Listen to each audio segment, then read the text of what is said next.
और जतिन मेरे सहयोगी ज्यादा जानकारी के साथ इस खबर पर जुड़ा है। जतिन, पाकिस्तान की चुप्पी का मायने समझ में तो आता है, लेकिन जो आतंकवाद को पनाह देने का डेंट था, क्या पाकिस्तान अब उसे रिपेयर करने में लगा हुआ है?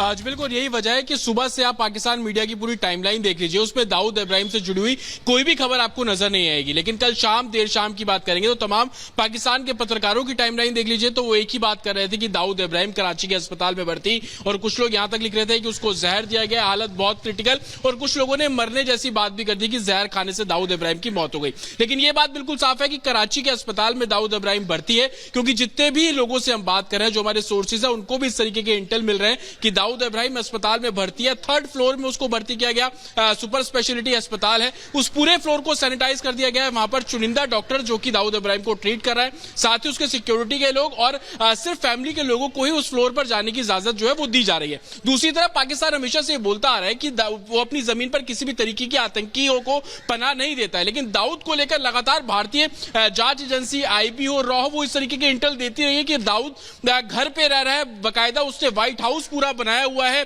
क्लिंटन रोड पर उसका घर है, तमाम सिक्योरिटी और ये सब चीजों के बारे में जानकारी पाकिस्तान एजेंसीज को दी गई, लेकिन पाकिस्तान ने हमेशा नकारा। लेकिन इसके उलट आप एक और पहलू उसका ये समझिए कि दाऊद के ही जो रिलेटिव है जावेद मियादा, जो कि पूर्व क्रिकेटर भी रह चुके हैं, उनको क्यों जरूरत पड़ी कि घर में नजरबंद कर दिया जाए, या कुछ लोग ये कह रहे हैं कि उनके घर की बाहर को सिक्योरिटी को बढ़ा दिया गया। तो तमाम ऐसी चीजें हैं जो इस ओर इशारा कर रहे हैं। सबसे पहला ये कि दाऊद इब्राहिम पाकिस्तान में है, पाकिस्तान में रह रहा था, उसकी तबीयत खराब हुई, अब जहर दिया गया नहीं दिया गया ये आने वाले कुछ समय में साफ हो जाएगा। लेकिन जो पाकिस्तानी पत्रकार है और जिस तरीके से पाकिस्तानी मीडिया ये बात कर रहा था कि जहर खाने के चक्कर में जहर उनको दिया गया, उसी वजह से वो अस्पताल में भर्ती है। तो तमाम ऐसी बातें अब निकलकर सामने आ रही हैं। स्पेशल सेल जो कि इस पूरे गैंगस्टर या यूं कहे कि आतंकियों को लेकर डील करती है दिल्ली पुलिस की, उनके सोर्सेज का भी ये कहना है कि उनके पास भी इस तरीके की जानकारी पहुंची है, लेकिन उसको वेरीफाई किया जा रहा है। पाकिस्तानी मीडिया पहले इस मामले पर तो खुलकर बोल रही थी जतिन, लेकिन अब इस मामले को आईएसआई और पाक सेना के कहने पर दबाया जा रहा है।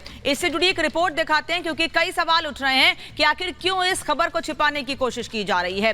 क्या अपने आतंकियों को बचाने या फिर आतंकी खुद पाकिस्तान के निशाने पर है, यह भी सवाल उठ रहा है। और पाकिस्तान मीडिया पर जिस तरह से दबाव बनाया गया आईएसआई और पाक सेना की ओर से, वो दबाव कितना काम कर रहा है इस रिपोर्ट में देखिए।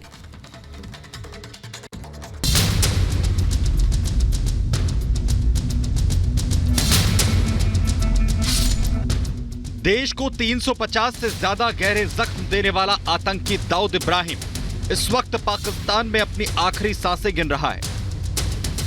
बेशक उसकी हालत देखकर उसके करीबी उसके लिए मौत की दुआ मांग रहे होंगे, लेकिन सैकड़ों बेगुनाहों की हत्या के बाद उसे मिली बद्दुआओं के चलते मौत भी उसका हाथ पकड़ने को तैयार नहीं है।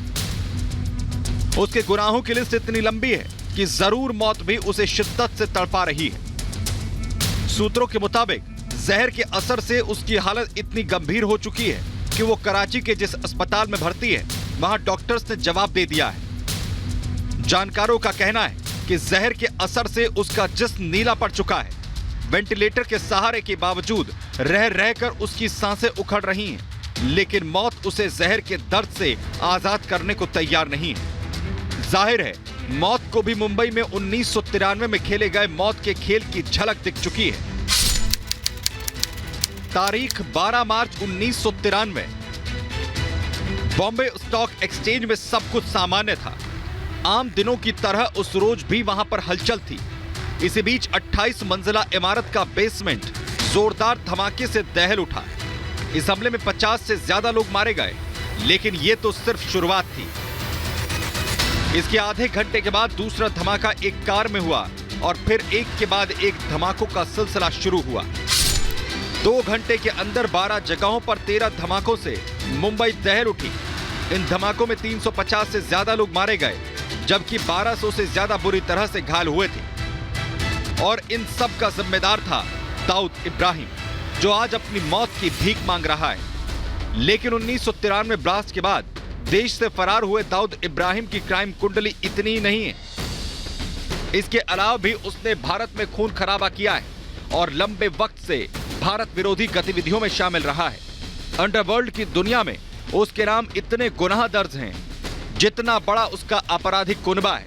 उसके गुनाहों की हिस्ट्री पर नजर डालें तो मुंबई धमाकों के बाद पाकिस्तान में जा बसा। वहां से तस्करी और सुपारी किलिंग के उसने धंधे चलाए। 2003 में ग्लोबल आतंकी घोषित किया गया। 2011 में दुनिया का टॉप आतंकी बन गया और दुनिया के कई देशों में इसका गैंग भी एक्टिव है। लेकिन गुनाह के दलदल में पूरी तरह से समा चुका दाऊद आज उस मुकाम पर खड़ा है जहां उसके अपने इसके लिए मौत की दुआएं कर रहे हैं, लेकिन मौत है कि इसे तड़पाने के पहले साथ ले जाने को तैयार नहीं है। Bureau report, Republic Bharat.